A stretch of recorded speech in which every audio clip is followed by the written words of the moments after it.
बहू ने ससुर को बाहर गेट पर खड़े देखा तो अंदर आकर पति से बोली, लगता है बूढ़े को पैसों की जरूरत आ पड़ी है।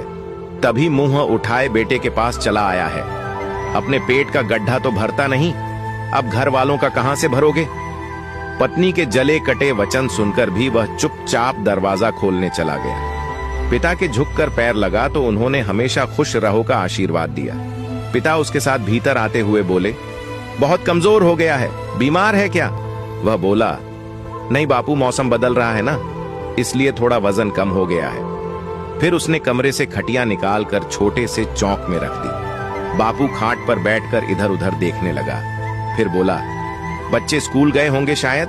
वह बोला, नहीं बापू, आज छुट्टी है, बाहर खेल रहे हैं। किवाड़ की ओट में खड़ी बीवी का दिल किया बोलकर बता दे कि कोई छुट्टी वृट्टी नहीं है। फीस न भर पाने के कारण स्कूल वालों ने उन्हें स्कूल से निकाल दिया है। मगर बड़ी मुश्किल से उसने खुद को चुप रखा। इतने में बाहर से आकर दोनों पोते और पोती दादा के गले लग गए। दादा उन्हें प्यार करने लगे। जेब में से मूंगफली की मुट्ठी भरकर दोनों बच्चों को देने लगे।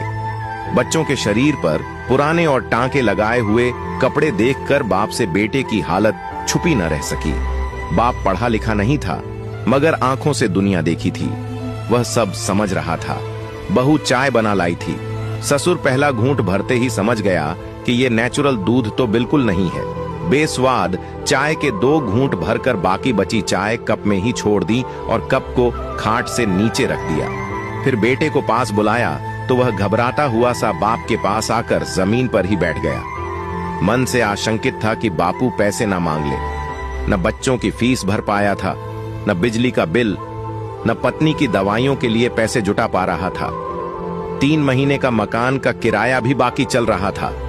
वह अनमना सा होकर बापू के मुंह की ओर देख रहा था। उधर पत्नी सारे काम छोड़कर किवाड़ की ओट कान लगाकर खड़ी थी कि बुढ़ू कितने रुपयों की मांग करता है। अगर पति से ठीक से जवाब न दिया गया तो वह खुद जवाब देगी।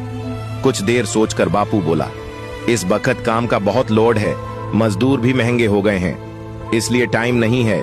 रुकने के लिए आज ही 4 बजे की ट्रेन से वापस जाऊंगा। 4 महीने से तुम्हारा कोई समाचार नहीं आया।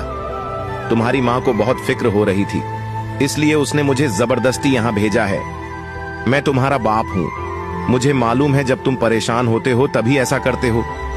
फिर पिता ने कमीज की अंदर वाली जेब से 500 रुपये की 2 गड्डियां निकालकर बेटे की तरफ बढ़ाते हुए कहा, रख लो।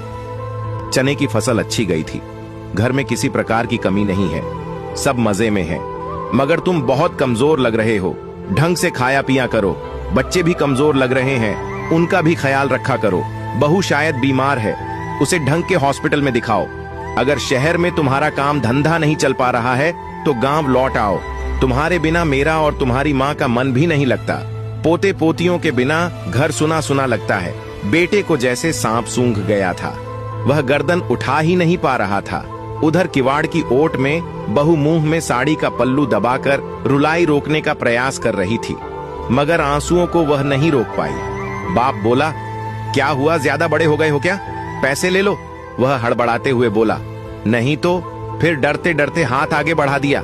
बाप ने नोटों की 2 गड्डियां बेटे के हाथ में ऐसे रखी जैसे बचपन में मेला देखने जाने के लिए 1 रुपये का सिक्का दिया करते थे। बेटे का दिल किया अभी बाप की गोद में सर रखकर थोड़ा सुस्ता ले और कहे, बापू, जिंदगी की भाग दौड़ और शहर की आबोहवा ने मेरे जमीर को थोड़ा कमजोर कर दिया है।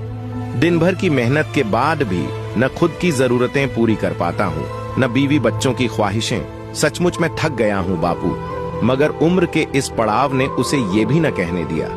इस कहानी की सिख है, जब तक पिता के पैरों में जान रहती है वह कभी भी औलाद पर बोझ नहीं बनता। एक पिता कई शादीशुदा बेटों के परिवार को एक साथ पाल सकता है, मगर कई बेटे मिलकर भी एक पिता को नहीं पाल सकते। कड़वा है पर सत्य है। अगर कहानी ने जरा भी आपके दिल को छुआ है तो एक शेयर जरूर कीजिए।